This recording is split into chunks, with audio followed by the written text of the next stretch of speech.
Hello guys, আসসালামু আলাইকুম। চলে এসেছি সুলতানাস ব্লগ নিয়ে। তো লাস্ট টাইমে আমি যখন সাজেক ভ্রমণে গিয়েছিলাম, আসলে আমি যখনই ভ্রমণে যাই বা কোনো একটা ট্যুরে যাই, সেক্ষেত্রে আমার জন্য 7-8 দিনের একটা ট্যুর হয়ে যায়। কারণ তো আমি আসলে যে জায়গাটায় যাই সবসময় আশপাশটাও ভিজিট করে আসার ট্রাই করি। যেমন আমি এবার গিয়েছিলাম সাজেকে যাওয়ার সাথে সাথে আমি চিটগং, ভাটিয়ারি প্লাস খাগড়াছড়ি এবং সাজেক একসাথে ট্রিপ দিয়ে আসছি। তো এটা ছিল আমাদের খাগড়াছড়িতে মানে সাজেক যাওয়ার মর্নিং। আমরা সবাই নাস্তা টাস্তা করে নিলাম। আর আমার ফেভারিট চা, সিরিয়াসলি গাইস সেদিন এত ঠান্ডা ছিল, আমার মনে হয় 10 ডিগ্রি সেলসিয়াস ছিল। তো সবাই বাচ্চা কাচ্চা সবাই সহকারে শীতের মানে ড্রেস আপ দেখে বুঝতে পারছেন যে কি পরিমাণ জামা কাপড় আমরা পরে নিয়েছি। সবাই ডাবল ডাবল টাইপের ড্রেস পরে নিয়েছি, আর সাথে তো কান টুপি, হাত মোজা, এটা সেটা সব কিছুই ছিল। তো এখানে আমাদেরকে একটু সিএনজি দিয়ে যাওয়ার সময় একটা জায়গায় একটু ব্রেক টাইম দিয়েছে। এটা আমাদের ব্রেক টাইম। আর আরে ভাই ভাই আমি রেডি গায় এই দেখো দুটো আর পরে এই দেখো দেখো ও সব সব থেকে বেশি দুটো আমাকে একটু ব্লক করতে দিবে না বলে এই কি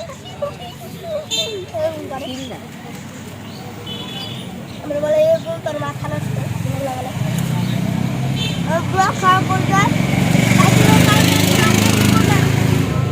ব্লগে নিব না আমি। আর বাই বাই, এখন যাবো আমরা রওনা দিব। বাই বাই, তখন আমার সাথে বাই বাই। তো গাইজ সেখান থেকে আমাদের আবার যাত্রা শুরু হয়ে গেল। ওখান থেকে আমরা আর একটু সামনের দিকে অগ্রসর হচ্ছিলাম। আসলে নির্দিষ্ট একটা টাইম ছাড়া সাজেকে যাতায়াত করা যায় না, কারণ আর্মিদের একটা সোর্স নিয়ে যায় সেখানে। তো এই মুহূর্তে আমরা যাচ্ছি বাঘাইছড়ি আর্মি ক্যাম্পের সামনে, কারণ সেখান থেকে এক গ্রুপ সাজেক থেকে আসবে আর আমাদেরকে আসলে সাজেকের দিকে নিয়ে যাবে। তো এই যে আমরা চলে আসছি বাঘাইছড়ি, যেখান থেকে মানে সাজেকের গাড়িগুলো ছাড়ে সেখানে। তো এই জায়গায় আসলে একটা দুইটা না, আমি দেখেছি শত শত মানে গাড়ি ছিল, চাঁদের গাড়ি ছিল, সিএনজি ছিল। আর সাজেকের সিএনজিগুলো কিন্তু আলাদা, আর হচ্ছে বেশ কিছু প্রাইভেট কার, মাইক্রো ট্রাক এগুলো ছিল। তো ফার্স্টের দিকে আপনার মাইক্রো বা প্রাইভেট গাড়িগুলোকে বেশি প্রাধান্য দেওয়া হয়, দেন হচ্ছে চাঁদের গাড়ি, দেন হচ্ছে সিএনজি, না সরি, প্রাইভেট কারের পর হচ্ছে বাইক, দেন হচ্ছে সিএনজি, তারপর হচ্ছে চাঁদের গাড়ি, সব একই সাথে লাইনে লাইনে ছাড়া হয়। তো এই যে আমরা অপেক্ষা করছিলাম, এরই মধ্যে অনেকগুলো গাড়ি ছেড়ে গেছে। আর আবিয়া যে এখানে দুষ্টামি করছিল, আর্মিদের সোর্স আসার সাথে সাথে, ফোর্স আসার সাথে সাথে আমাদেরকে মানে নিয়ে যাবে। তো এখানে আমরা একটু ওয়েট করছিলাম, সবাই আবার এখানে আবার এন্ট্রি করে যেতে হয় যে সিএনজিতে কে কয়জন করে যাচ্ছে বা কোন গাড়িতে কতজন করে যাচ্ছে, এটার একটা এন্ট্রি লিস্ট দিয়ে যেতে হয়। এবং আসার ক্ষেত্রেও কিন্তু একই কাজে সব কিছু দেখি আবার এখান থেকে যেতে হবে, মানে যেভাবে এন্ট্রি করা হয়েছে সেভাবে আবার সেই এন্ট্রিটা জমা দিয়ে, আর্মিদের কাছে জমা দিয়ে মানে যেতে হবে। এটা অবশ্য অনেক ভালো, কারণ হচ্ছে এক্ষেত্রে যেন কোনো অকারেন্স বা ক্রাইম যেন না হয় সেটা দেখা, মানে ওনারা এটা খেয়াল রাখেন। তো এটা হচ্ছে আর্মি ক্যাম্পের একটা জায়গা। তো এখানে আমরা আবার একটু ওয়েট করছিলাম, সবাই এটা সেটা খাচ্ছিল, আমি অপেক্ষা করছিলাম। আর যেরকমটা ভেবেছিলাম সূর্য উঠবে না সকালে, মানে তো এখন আবার সূর্যটা উঠে গিয়েছে। আর এখানে আবার আবিয়াজের মামা ছাগলটাকে পেয়ে একটু কলা খাওয়ানোর চেষ্টা করছে। তারা কলা খেয়েছে, এখন একটু বেশি হয়ে গেছে, তো সেটা আবার ছাগলকে দিচ্ছে ছাগলটা খাওয়ার জন্য। তো দুষ্টামি করতেছে, আবার এখানে আবিয়াজ তার নানার সাথেও একটু দুষ্টামি করতেছে, ফাজলামি করতেছে। তো যাই হোক, আমরা অপেক্ষা করছিলাম সাজেক যাওয়ার জন্য। তো সাজেক আসলে যতটা সহজ ভাবছেন এতটা সহজ আসলে না। আর ফ্যামিলি নিয়ে কিন্তু সত্যিই অনেক একটু হার্ড আছে বিষয়টা। বিভিন্ন জিনিসগুলো আসলে সতর্কতার সাথে আসলে মেনটেন করতে হয়।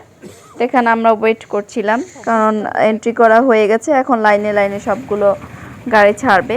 এই যে আমরা অলরেডি রাস্তায় চলে আসছি। আর আর্মি ক্যাম্পগুলো সবসময় অনেক সুন্দর হয়, সাজানো গুছানো, গাছগাছালিতে পরিপাটি। আর পাহাড়ের আর্মি ক্যাম্পগুলো তো আসলে মানে আসলে অনেক অসাধারণ।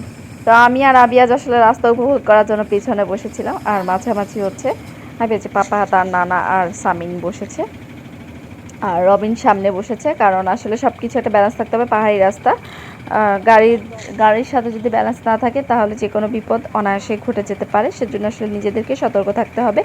গাড়ি সমানভাবেই লোড দিতে হবে দুইটা সাইড চাকার। আর সিরিয়াসলি গাইস, আমি আসলে ভেবেছিলাম যে মানে সবাই যেভাবে বলে আর কি, সাজেক যাওয়ার রাস্তা অনেক ভয়ঙ্কর অনেক ভয়ঙ্কর। আমি এতটা বুঝতে পারিনি পাহাড়ের মধ্যে, কিন্তু যেটা আসলে অভিজ্ঞতার মধ্যে হয়েছে সেটা আসলেই ভয়ঙ্কর ছিল।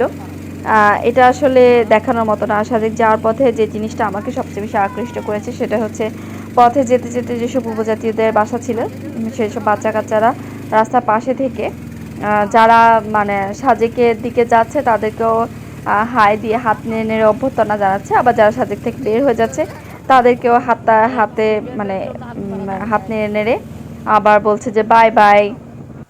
তো এখানে আবি আজ দাঁড়িয়ে দাঁড়িয়ে উপভোগ করছিল, ওর বাবা ওর প্যান্ট ধরে রাখছে, কারণ রাস্তাগুলা প্রথমে যদিও আমরা ফিল করতে পারি নাই যে আঁকা বাঁকা উঁচু নিচু হবে, সেরকম রাস্তা ফ্রেশ ছিল, কিন্তু পাহাড়ের উপরের দিকে যতই উঠছিলাম ততই ভয় লাগছিল। বাট এবং খুব স্পিডে সিএনজিটা চলছিল, আমি নিজে ব্যালেন্স করতে পারছিলাম না। বাট ঠান্ডার কারণে এই যে প্রচুর বাতাস ছিল, কান টান ঢেকে রাখছি, কারণ কপাল টপাল ঠান্ডা হয়ে গেছে। আবিয়াস তো কিছুতেই মানতে চাচ্ছে না যে না না না, কিন্তু গাইস সিরিয়াসলি রাস্তাটা অনেক সুন্দর ছিল, ভয়ঙ্কর ছিল, কারণ মাঝখানে হচ্ছে রাস্তা আর দুই পাশে হচ্ছে পাহাড়ের মানে গর্ত, পাহাড়ের যে খাদ বলে সেটা। তো এই যে আমাদের গাড়ি যাচ্ছে আর ওই পাশ থেকে যে গাড়িগুলো আসছে সেটাও আসছে আর যাচ্ছে।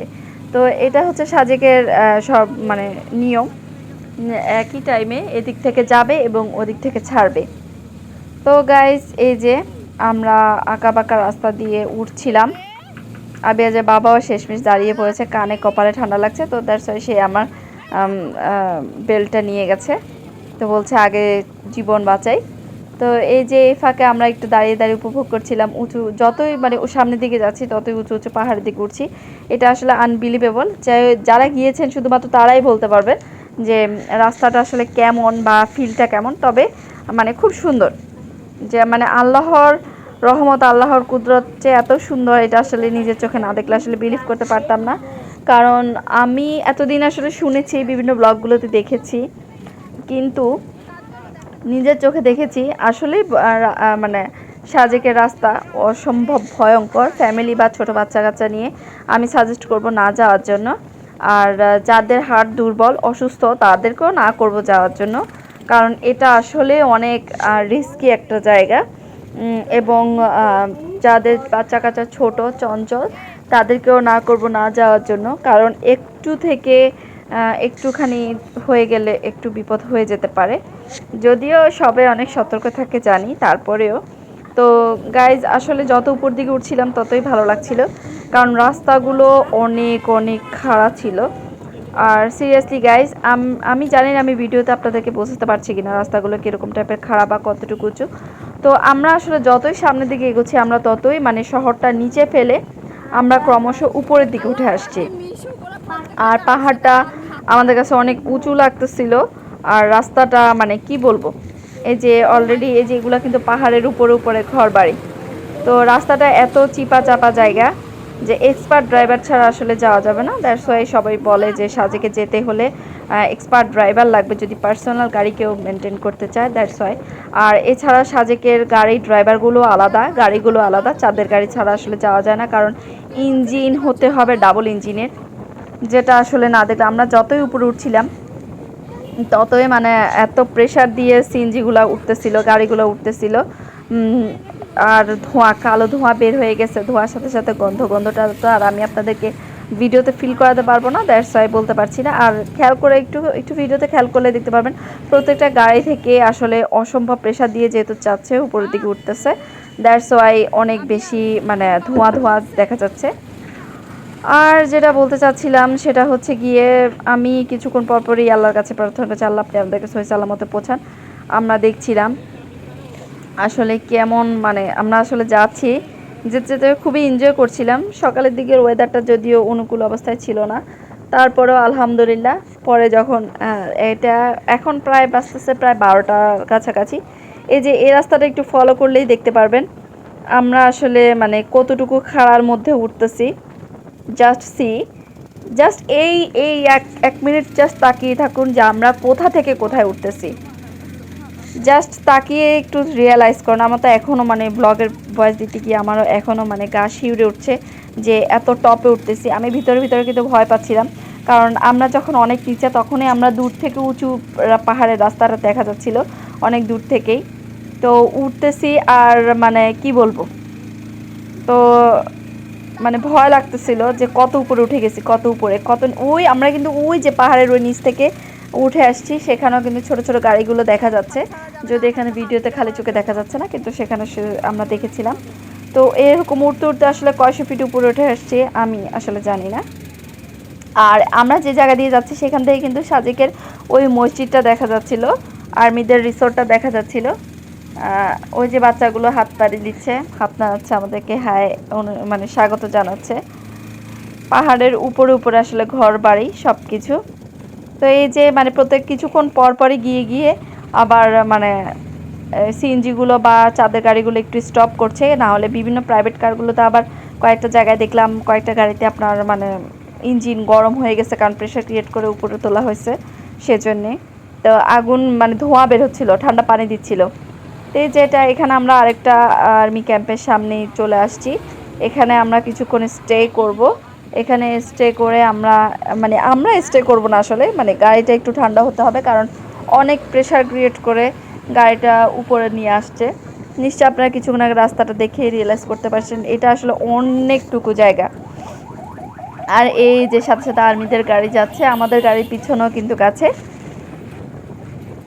তো এটা আসলে আমাদের সেফটির জন্য, কারণ উপজাতীয় যারা আছে তারা যে কোনো সময় যে কোনো অকারেন্স ঘটিয়ে ফেলতে পারে। দ্যাটস ওয়াই আর্মিদের একটা নির্দিষ্ট ফোর্স আমাদের সেফটির জন্য, আমাদের সুবিধার জন্য আসলে আমাদের সাথে সাথে যায়, এটা অবশ্যই অ্যাপ্রিসিয়েট করার জন্য। এই যে অলরেডি সিএনজিগুলো দাঁড়িয়ে পড়েছে, এখানে সিএনজি রেস্টের সাথে সাথে আসলে মানুষগুলো রেস্ট নিয়ে নিচ্ছে। তো এই যে সামিন বাবা হাঁটতেছে, আর এখানে ছোটোখাটো পাহাড়িদের একটা মানে বাজারও ছোটোখাটো বসেছে। তবে এটা কোনো যে সে বাজার না, এটা হচ্ছে খাবার দোকানে, যেমন পাহাড়ি আখ, ডাব, তারপরে পেঁপে, মানে বিভিন্ন পাহাড়ে যে বিভিন্ন ফল ফ্রুটস নিয়ে আসলে বসেছে, যে যেটা খেতে পছন্দ করে খাচ্ছে। তো এই যে সবাই খাচ্ছে, তো আমাকেও আসলে ডাব অফার করা হলো, তো আমরাও খাচ্ছিলাম, কারণ পাহাড়ে উঠতে উঠতে আমরাও টায়ার্ড হয়ে গিয়েছিলাম। যদিও আমরা মানে করছিলাম, এই যে আবিয়াজের নানা, ঠান্ডা কিন্তু এখনও আছে প্রচুর পরিমাণে রোদ উঠলেও।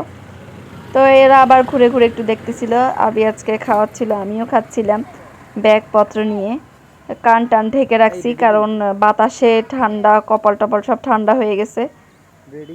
তো এই যে খাবার দাবার শেষ করে আবার আমাদের যাত্রা শুরু হলো। এখানে কিন্তু অলরেডি একটা অ্যাক্সিডেন্ট ঘটেও গিয়েছিল, তো এখানে ওরা ওয়েট করছিল। আর যে গাড়িতে কিন্তু আগুন মানে গরম হয়ে গেছে, দ্যাটস ওয়াই একটু গাড়িটা থামিয়ে আপনার বা পানি টানি দিচ্ছে।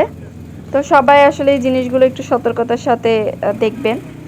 তো সাজেকের রাস্তা আসলে অনেক সুন্দর।